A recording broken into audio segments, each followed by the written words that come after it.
Hello, innovators, and welcome to another episode of the Heitland Show, where I connect the dots of innovation and entrepreneurship with my guests. Today's guest is a fellow German and is called Mrs. Positivity. She's leadership coach for founders and managers. We explore how leaders in startups can develop. She shares the 10 skills of great leaders and many more insights. Please welcome to the show Sina Landorff. Hello, Sina. Welcome to the show. How are you doing? Hi, Jens. How are you doing? I'm quite well. Oh, I said when you asked me earlier today, I'm like, I'm not bad. It's great to have another fellow German on the podcast. I think you're number 4. Yeah. So it's very few. You have to let me know if or do you hear my German accent? Yes, but Yes. that's fine. I have worked a lot on this, by the way, over the last 15 years to get rid of it, and still some people hear it. I'm like, I tried that too, trying to pronounce the TH and stuff. But then I think faster than I can do that. So it's like, why? And especially living in Europe, it doesn't matter anymore. Yeah, that's true. But it's harder if you stay in Germany. If you live in Germany, it's way harder to get rid of it. True. So it was easier for me living abroad, and then and slowly... I live in Berlin. Berlin is so international. It's amazing. You have all the influence of accents from across the world. Yeah, it's lovely. But I have worked with managers. They have been working internationally, living abroad for more than 30 years. They still had a German accent. So some people will never get rid of it. Is it internationally an accent people like or hate? I don't know. Is it a sexy accent? I don't know. It's maybe not the most sexy, but what's the most sexist accent? Is it French? I guess the French. But let's get into the podcast. So before we go into startup leadership development, and of course the connection of innovation and coaching and so on, let's talk about a little bit about yourself. Like, who are you and how did you get to where you are today? Sure. So my name is Sina Landorff, and in my network, they started to call me Mrs. Positivity. And I am a communication expert specialized in the tech industry. I've been working in tech since 2007. And I, always had jobs or worked in projects that relied on communication. So this is why communication is basically the red thread, der rote Faden. Yeah, works. Through my career. And then I noticed that leadership is what it takes to make a company, a startup, successful or not. And then I digged into research, and I'm also working with Google. And there is a study that's called the Oxygen Project, and it's a study by Google in 2008. They tried to test or basically prove that we are hiring the best, smartest, most efficient, highly intelligent people, and we don't need leadership or management anymore because they're so self-sufficient they can do it on their own. And they basically cut their own flesh, because what came out was the leadership is the essence of the success. So it depends on the leader's mindset and skill set. And so I've been working on this because I'm also a founder. I'm building a platform for positivity. And I start with leadership because a leader needs a positive mindset. And especially in our times right now, I think a positive mindset is more needed than ever. Yeah, 100% agree. Thank you. So before we go into leadership and so on, what was the thing that brought you to, hey, I'm doing my own business, I'm opening a startup and doing on top of that leadership coaching and development and so on? That was 2017, and I was in Australia at such a beautiful island. It's called Morton Island. And for a Christmas present, I got this hat, like a ball cap in bright orange, and it was so ugly. I looked at it and I was like, oh wow, I'm never going to wear this. But of course, I mean, I'm grateful for the gift because the gesture was nice. But what it says on the side, it says, escape the fake. Mm-hmm. And I was like, something triggers here.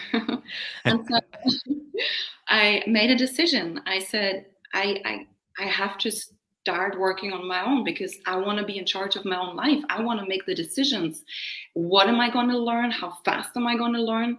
Because I was working in a tech company, in a SaaS company, in the space of online marketing, and it was awesome. I was connected with the biggest clients. I was working with ProSieben. I was working with Disney. I was working with major global enterprises like Group M. It was so interesting, but it was not enough. And then I started to take over the onboarding system internally, and that was fun to create workshops and help people to have a great start in a new tech company. And then that was not enough. And I was doing podcasts for the company, and I just wanted more and more and more. And then, yeah, I had to start on my own. It's quite interesting. I hear that quite a lot, and myself included. Is that you have a lot of energy, or people who have a lot of energy, but not the possibility to use that energy in corporate world. So there's often the only way is like, hey, let's figure out how I can do something for my own and be my own boss and do all the craziness and figure it out. Thanks. Exactly. Yeah, that's part of it. The best part. Yeah, if we talk about mistakes, I think we can do the longest podcast ever. Right? Oh my god. And So, I'm not afraid to share. yeah, me neither. That's the good part. Yeah. So let's go into leadership and coaching for founders and managers. First, what is leadership for you? Oh, leadership is responsibility. Like that's another definition, and it combines a massive combination of skills like communication, social, networking, management, but also skills in the industry. Like, is it a term, industry skills? I don't know. Yeah. Now it is. And leadership is, I think, yeah, basically that's it. That's to sum it up. Yeah. I could brainstorm more, but No, it's okay. If you talk or if you coach leaders, what are the main skills and the main differences you teach and coach them compare to, let's say, people who have never had a leadership position and they have like zero experience? And it's like, what are the things you teach them? What are the things you coach them? And what are the key parts you focus on? That's an amazing question. Thank you for that. So there are 10 key facts great leaders need to have in order to call themselves a great leader and to drive success. And these are the 10 things I am teaching, and I make people practice that. It's like a whole program, and it comes in a 10 weeks boot camp for leaders, for young leaders, preferably before they take their leadership role. And do you want me to name those 10? At least a couple of, so the ones which are maybe not obvious. Well, I guess they are all obvious, to be honest, but it's definitely like the top 3 is you have to be a coach, you have to empower and don't end up in micromanagement, and you have to create inclusiveness, so an inclusive environment, and have to work on a solution mindset and well-being with your team. And then, of course, productivity, result orientation. Yeah, you have to be a good communicator. You have to know management skills like development and how to build build a structure for your team to grow, and like the team and personally, of course, you have to have a clear vision. You need to have the technical skills, but you also need to learn how to collaborate and how to make strong decisions. So Yeah. If we go in a little bit further into coaching, when yeah. I started, that's a long time ago, starting in the construction industry in Germany, there Oh, was, of course, not at all a kind of coaching leadership style. It was, hey, I I'm your don't boss and you do what I'm saying. yeah. So what is different with the coaching approach and why is it important? The coach is the one that gets the other person in order to enable them. I think enablement is a great word to describe it. It needs to come from within to have this long-term success. Mm. And that's the main function of a coach. And then of course there are coaching tools and skills that can be taught, but that's also a lot of communication. Yeah. Sticking with communication when you mention it, Mm-hmm. specifically for startup founders Yeah. and maybe coaching the same or all skills, most of the startup founders have not been in a management role before and kind of start a new team, or Yeah. as they grow they start a team. What Oh, is the most difficult for you, for them in your experience? the most, like, that's a good question. What's the most? So what I know what they struggle is the miscommunication between their vision, their passion, the speed of development. Um, the so most founders have people, like the first people that are on board, that are passion driven, and they have to understand what we are working for, and then comes the detail. So Hmm. and to keep that passion when the first problems come, this is so tricky. This is such a difficult time to bridge, and this really comes down to communication skills, coaching skills, and sharing the vision, like all the 10 steps. That's what I'm saying. It's best before we start growing a team to do this boot camp that you have the tools you need, because the problems are waiting just around the corner, and you better have your boxing gloves on. Yeah, I mean, I've been working in the startup and in big corporate, working with world leaders, and I see Yeah, exactly what you're saying. I've had the opportunity being in a company that's nurturing coaching leadership style yeah, from the beginning, before you get to a leadership or team leader role, to the top management. yeah, But I also have seen inside of corporates that is not yeah, at all that way, and yes. even the top leaders have no idea how to lead people. Yeah, but the problem is, who commits that I have communication problems? Yeah. Everybody thinks it's like breathing. There's a whole industry that's called breath work, workshops that you can do, and everybody's like, yeah, but I'm breathing all day long. What do you want to teach me? Yeah. And it's the awareness that needs to be risen. Yeah. Yeah. I was like, what's the past tense here? Yeah, don't ask me. I'm very bad. I'm always getting comments that people, hey, like, dude, you need to work on your English. I do. I do. Yeah, but I understand you. Come on. Yeah, that's the most important. If you and I understand each other, then that's the And most important. and hopefully the listeners too. Hello. Yeah, but they worst case can watch the YouTube version and have subtitle. Oh wow, there's gonna be a YouTube version. Of course. So And I put my lipstick on. so taking, I'm jumping all over the place now. Thank you. Miss Positivity. Why do people call you Miss Positivity? Um, Yeah, I don't know. Crazy people. So it started. I don't know. Like it started in a collaboration with different trainers, and we had a project running that what was called EQ Innovation Lab. like emotional intelligence in innovation lab. And the leader of this team, basically, he kept calling me Mrs. Positivity. And then other people kept calling or started to call me that. And sometimes, like, when someone opens the door for me, they're like, Mrs. Positivity. And I'm like, okay,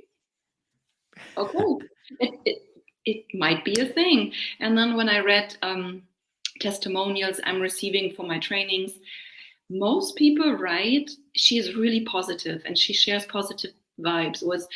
It's so good to be with her because she's so positive. Something like that. I'm like, I guess if we speak of branding and how to build a startup, you kind of need to have an icon. Why not Mrs. Positivity? So it's a mix out of a compliment I got from people and maybe being a little bit strategic with it. Yeah, that's clever. I like it. Thank you. Staying in the communication world, but going back to startups. Yeah. Startups have often the challenge of communicating to different parts. And one side is, of course, their potential customers. The other side is, at least what I see a lot, is the investor side. Oh, yeah. Why is it so hard? I have been, and I will do an episode live tomorrow on that topic, by the way. Cool. Why is it so hard for startups to pitch and communicate in the right way? It's usually they want it so much and they're too close. When you're too close to your own product, you don't see it from a distance. Other people who have less information need broader information. It's like when I speak to techies and they know I understand tech a little bit, but they get in so deep. I'm like, dude, I don't comprehend. I can't start at a meta level.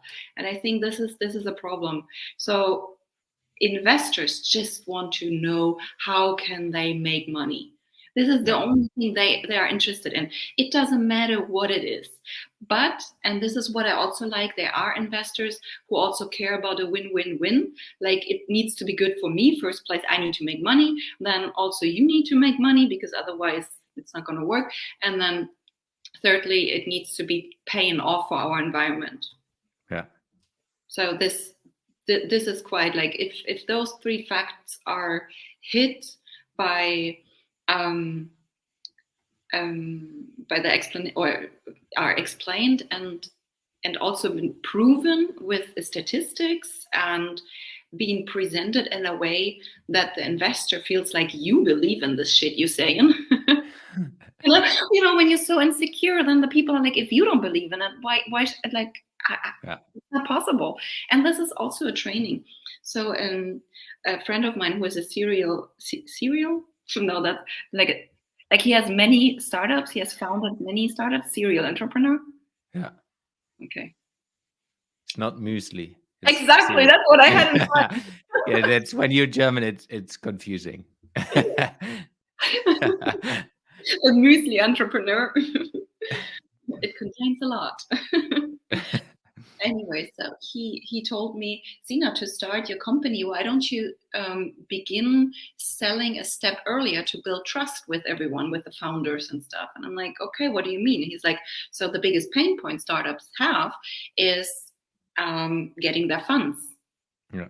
And there you could start. You could be like, help them to get through this phase. And when they are through this, then of course they need you and then they can pay you. And I'm like, that's actually smart.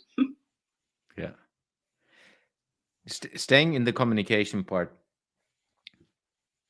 I have seen it very, very difficult for them switching between investor and customer. As an example, I was in Barcelona for the conference, and there have been tons of startup stages with pitches, and they pitched always the same. So the audience, and that's maybe linking it to what you said before, you need to talk to the audience. If you talk to an investor or pitch to an investor, it's most probably a different pitch than if you talk to your end consumer or customer. Absolutely. It's so true. And when you go to networking events as a startup, which is the best way to speak to other founders who are the decision makers and have the Mm. money to invest in your company, like this networking effect. So I was at a networking dinner on Monday, and I was late because I still was in coachings. And then there was this one free seat, and I was like, "May I?" And then it's like, "So everybody, who are you? Now pitch your business." I'm like, "Oh, I don't even know who you are. Like, what do you want?" So then I switched. I was like, "You know what? Why don't you ask me a specific question you want to know, and I answer everything you need to know." Mm. And then we had this super fun, interesting situation that everybody asked the most interesting questions. And it was so much fun. And then everybody did that, and everybody asked questions. And it was so fun. It was incredible. So what you said is definitely true. You have to have a pitch for your audience. You have to know. In sales, they always say, know your audience. Yeah. But that's also like a little bit of knowledge, right? If you don't know that you have to have a pitch for everyone, it's also one of the mistakes I also made in the beginning. Yeah. Are these parts of your training as well, of the boot camp, where you help them understanding these perspectives from a communication? Yes. So it's not just the boot camp. The boot camp is where I give the information. Hmm. So it's more like the input. But this you learn in my gym, because I also have a networking and communication gym for the tech industry, but I'm inclusive, so I'm not saying no to people. But the cool thing there is that what we learn in the boot camp, you bring to the gym and you can practice, and it's an emotional intelligence practice, because this is an intelligence we can train. Hmm. Yeah, and that's, I think, important for specifically startup founders or teams or anyone working in the startup scene to understand.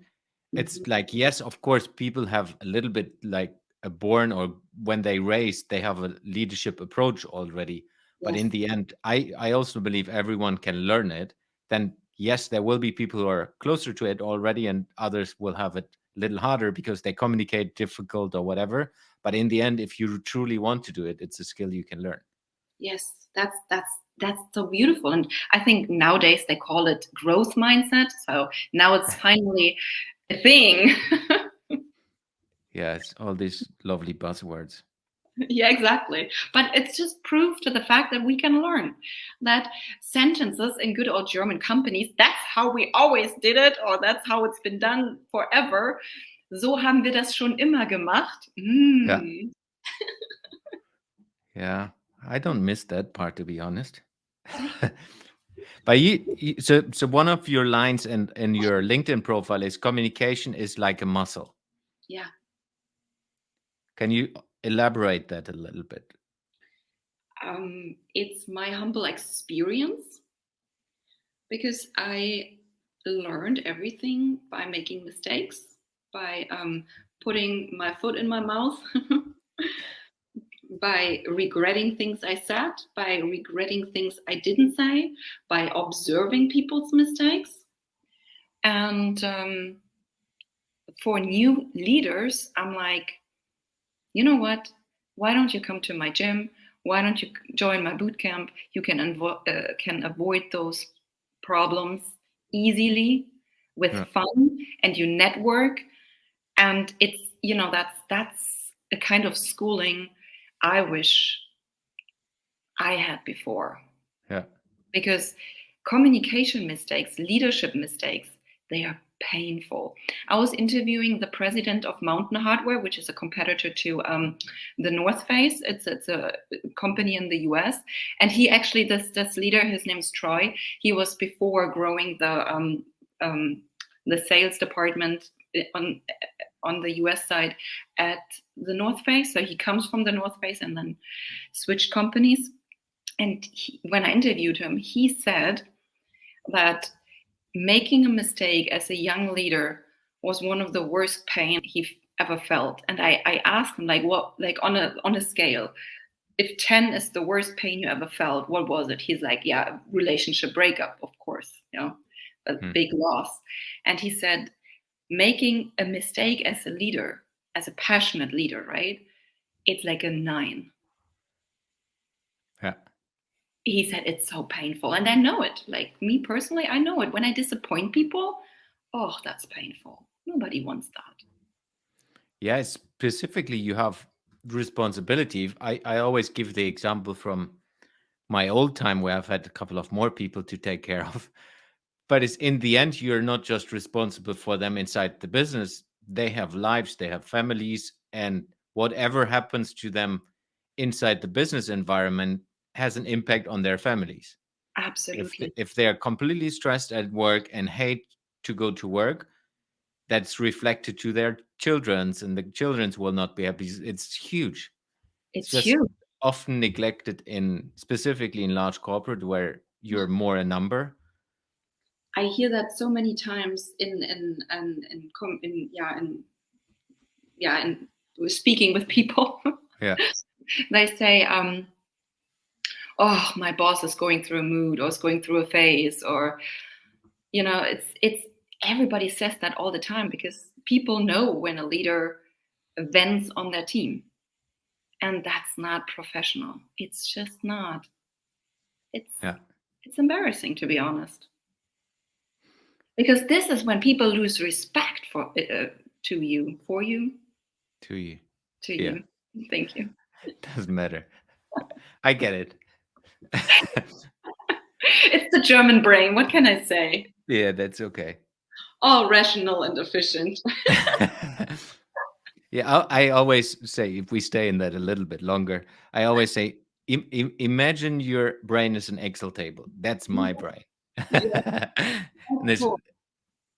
specifically hard for people who are coming from Asia. Yeah. It's like, how the fuck do you, how do you, how do you at all think? How does that work? But that's how we are. Really cool. I guess I'm PowerPoint. I don't know. So let's have a look a little bit. So startup founders who are listening to, and or watching this episode, what is the number one or the number three tips you would give them in getting their leadership into the right direction, their leadership skills? Um, I would like to give them a list of books Hmm? that they can read. Um, I would ask them to join my program, Of course. Schleichwerbung. But speaking of what they can do on their own, Hmm. start meditating. Start um, start from the beginning, having a structure, like a balance, and learn to understand your energy. When your energy gets low, don't overpower. Make a break and relax, because otherwise the problems raise up. It's every energy is everything, and we have to be in control of our energy. When energy gets low, negativity raises up. Positivity is only possible when we have enough energy, because it only works on energy. Yeah, that's really cool. I Okay. gave a podcast interview myself. When was it? Last week, Yeah. and got a question in that direction from the host.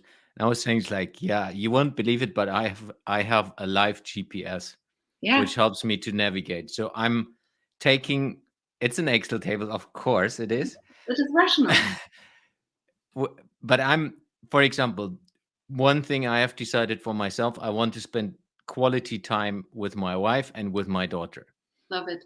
And I know if I'm not focusing on this, as an entrepreneur, you can work 24/7 Oh, without a single time playing with your daughter. But and she's you're loving 4. it. You're loving it.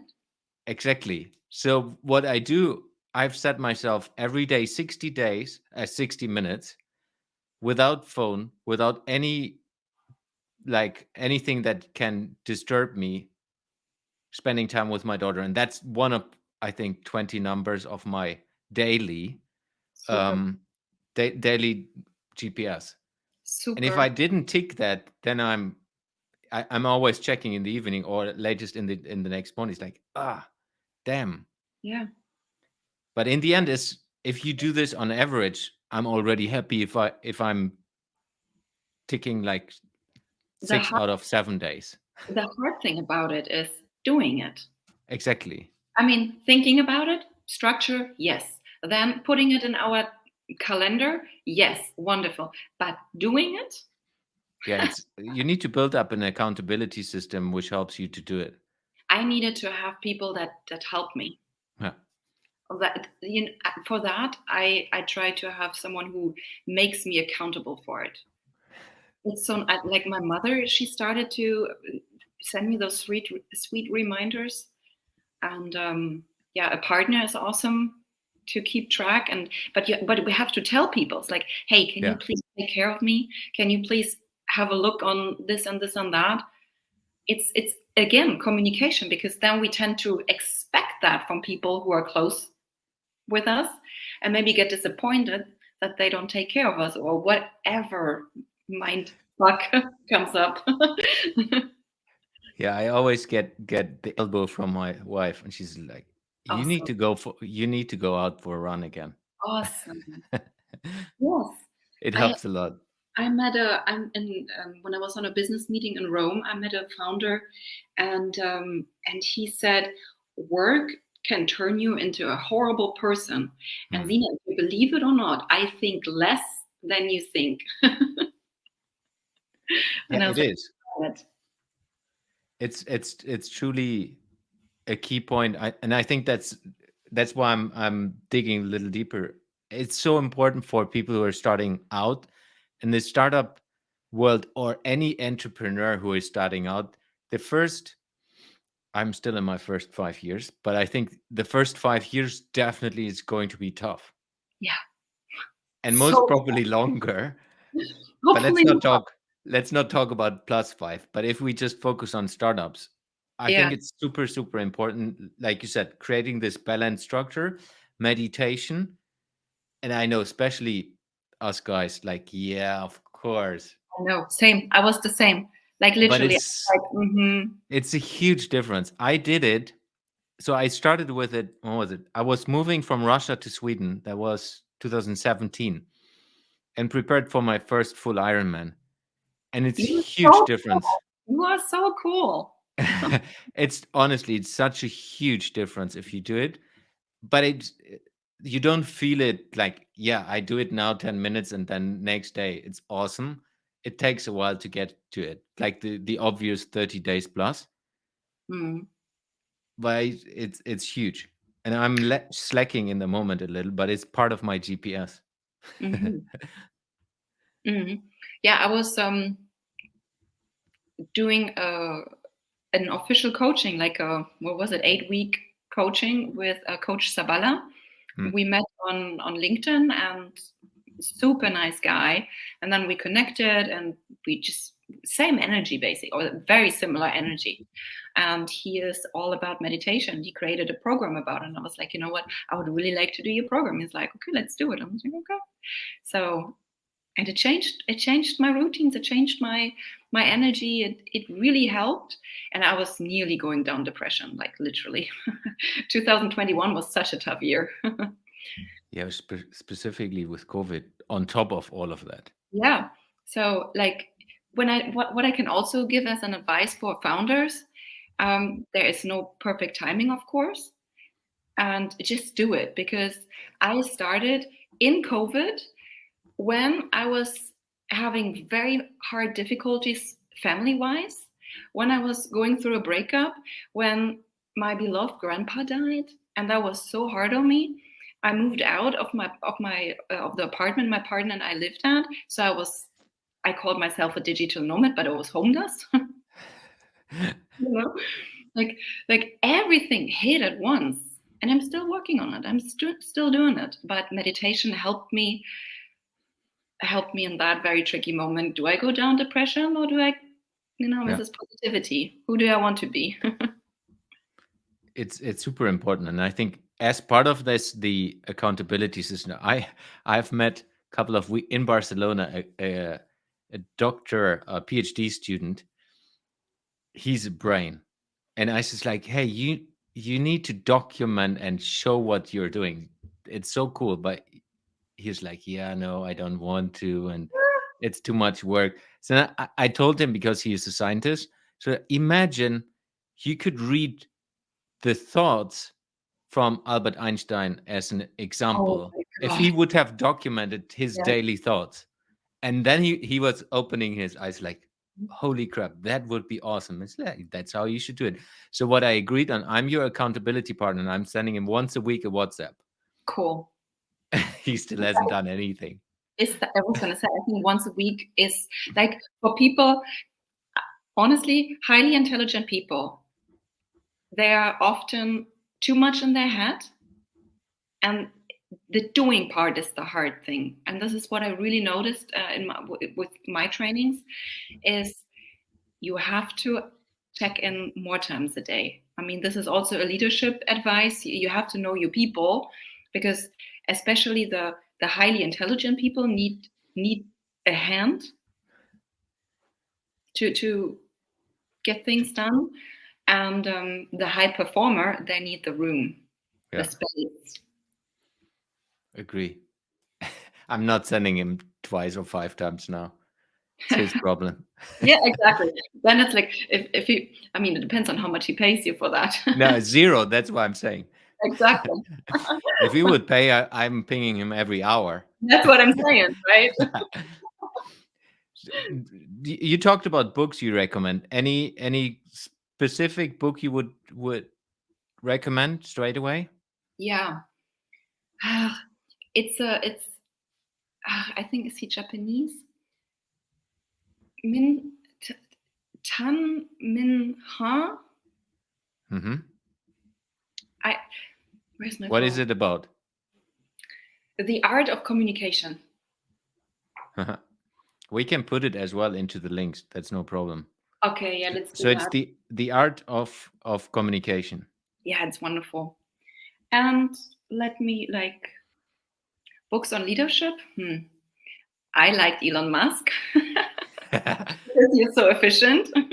I loved his phrase, or the part in the book where it's about that he doesn't prepare stuff, that he is just trying to optimize everything, that he doesn't need to prepare anymore.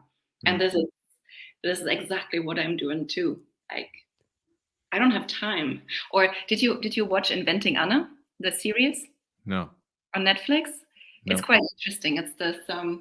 It's this girl who makes up this character, and she gets in the highest of the highest society. And I find it so interesting, because I speak with people that work in like major banks, at Swiss banks, and they, of course, they want to get into the inner circle, but when they're not Swiss, you don't get in the inner circle. And I think, like, my humble opinion, I think you can get anywhere you want. You just have to know what you want and keep on believing in it and working on it. It works. Never stop, and then suddenly it's happening. Truly, 100% agree. If you believe in something, you can do everything in the whole world. Yeah. Like Elon Musk, he did is. it. And like in this episode of Inventing Anna, she's like, I don't have time for this. And now there are memes all over social media about this. It's really funny, because she's also having a German accent. Yeah, I'm like, I don't have time for this. I can really pull it off. No, I've never heard about it, but It's new. Yeah, I'm not watching TV, so that's maybe the main reason. It's in my business, I sort of choose every month one thing that's the latest shit, just to be updated. Yeah, it doesn't fit into my GPS. Yeah. You need to prioritize somehow. Absolutely. So before we go into the last part, what is your offer to the startup founders and to be leaders who are listening to this? Where should they go? How should they contact you? Is there any specific shout out you would like to do? Yeah, just come to my website, sinalandorff.com, of course, and book a call with me, because what I have, I have a catalog out of opportunities for young leaders or for tech companies, for startups, how to become great leaders and how to improve their communication, networking, social skills. But ideally, and this is the most effective way, and I have started it, I have tested it, I have the results from the clients I've tested it with. It's really, really working, and I'm so proud of it. It's a full program, and we start by tracking or by testing, not testing, it's like an assessment of your emotional intelligence. It's 16 indicators of emotional intelligence, and you see what are your strengths, and we can work on your strengths and then simultaneously work on your weaknesses. So we know where you're at, and from there we take the boot camp, and the boot camp is just so efficient. It's so wonderful, and then also time efficient, right? And we all like to learn in a great way and get out inspired and not, you know. And also the learnings come in, not just we have this one workshop and 3 days later we forget everything. No, with the gym you can enter every week in German and English if you want. You stay updated and you can keep practicing, and you come with all your problems, and you have the networking effect and the intelligence of so many people. It's wonderful. And then what I offer is that we do with a newly found team, that we do a value workshop, that we get to know each other on our values and create our team values. It's so important. When the values are not set up right, how do you want to make decisions? It's impossible. So, and then of course, after the bootcamp, you have the opportunity to have once a month a catch-up call with me, a check-in call, because if you don't use it, you lose it, and that's accountability. We have to know that you're doing what I'm telling you. Yeah.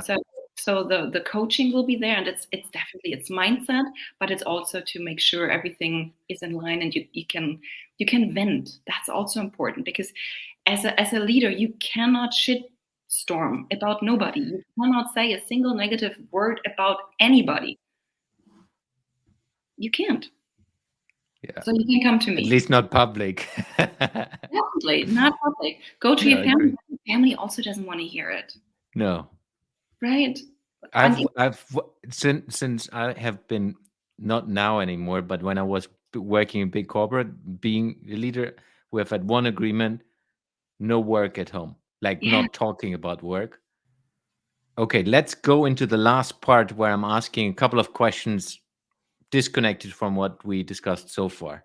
Okay. Question number 1 is, if you could work with a project that's impacting every human being on Earth, what project would you decide to work with, and why? Neuroscience. I would probably jump into the film industry and check how we can, to influence that with my positive intentions. That's a good one. Thank you. How do you keep yourself up to date on topics that interest you? Oh, it's easy. My Google feed is amazing. So when I open the Google app, before I type in the search, I just scroll. There's so much about AI, communication, leadership. I'm like, I love it. So you use now a lot about the war too. Yeah. So you use the normal Google app and then directly, okay, get it. It's amazing. It's so automized, and it's so down to what is important for me. It's wonderful. Yeah. I'm a big Google fan. Yes. How and where can people connect to you? What is the best way? Where can people find you? The best way is on a business aspect, definitely LinkedIn. I can highly recommend, like, to all the techies, especially techies, join the LinkedIn network. It's fantastic. And I'm a little bit more private, a little bit more creative, I would say, on Instagram. I love doing reels, like video is my new thing. It's so fun. Yeah, I've seen it. Okay. Yeah. Is it okay? Yeah, absolutely. Cool. Yeah. Because I'm my own creative director, so. But I think that's a cool aspect. Just doubling down on this, because we're all humans. I'm a professional in what I'm doing, Yeah. but I'm a human at the same time. Yeah. For me, there's no difference. Yes, I'm talking differently on LinkedIn than I'm talking on like Instagram and so on. Yeah. Because Instagram is a little bit more private, but it's also a completely different audience. I most Totally. probably would not do the same videos or the same things on LinkedIn. Sometimes I do because the content fits, but sometimes it doesn't fit. Like my cycling and running photos. Why should I post them on LinkedIn? Well, people start doing this now more and more, right? Yeah, I've seen it. Do you like it? Fine with me. For me, it's more. I think if we talk about LinkedIn is it's too much business. Too Yeah. much business from a perspective of, let's say in the German way, it's like you're wearing a tie and you're wearing like Krawatte, whatever that's called. Yeah, tie. I think so. Yeah, true. So it's like you're really dressed up, and then hey, I'm the assistant of whatever, and then you meet the people in person. It's like, hey, you would never ever wear a tie and a dress or whatever in real life. Why are you wearing this on this photo and just trying to show that you're that person? So I think it's way more human if people post this as well. But it's so unfortunate. Like I posted people right now. So this is casual. Like this is working me, Yeah. easy. But the algorithm prefers fancy pictures, prefers a different style. Of course. And that's like, okay. It's like when I see like the interaction rate, I didn't notice a big difference between the casual look and the professional look, but the algorithm likes it way better. That's how it is. But it's going to change, I'm pretty sure. Yeah, I think so too. But yeah, I like it. So I will not do it right now because it doesn't fit to what the message I want to send on LinkedIn. Yeah. But I have I have a buddy who is shooting triathlon photos or whatever. I'm fine with that. Yeah, me too. I'm fine with everything. If I'm not fine, I unfollow. Easy. Exactly. Awesome, Sina. Thank you very much for taking your time. It was a pleasure having you on the show. I'm really looking forward how your whole leadership coaching and the positivity is growing over time. Thank you very much. Thank you for having me. Thanks for listening to today's episode. You will find the links and resources in the show notes of this episode. If you would like to support the podcast, the most impactful thing you can do is subscribing to the show on any of the podcasting platforms and give me a review. This will help me to reach more innovators around the world and bring some of you into the show. If you have any question to the guest or want to engage with me, feel free to reach out to me on social media and contact me there.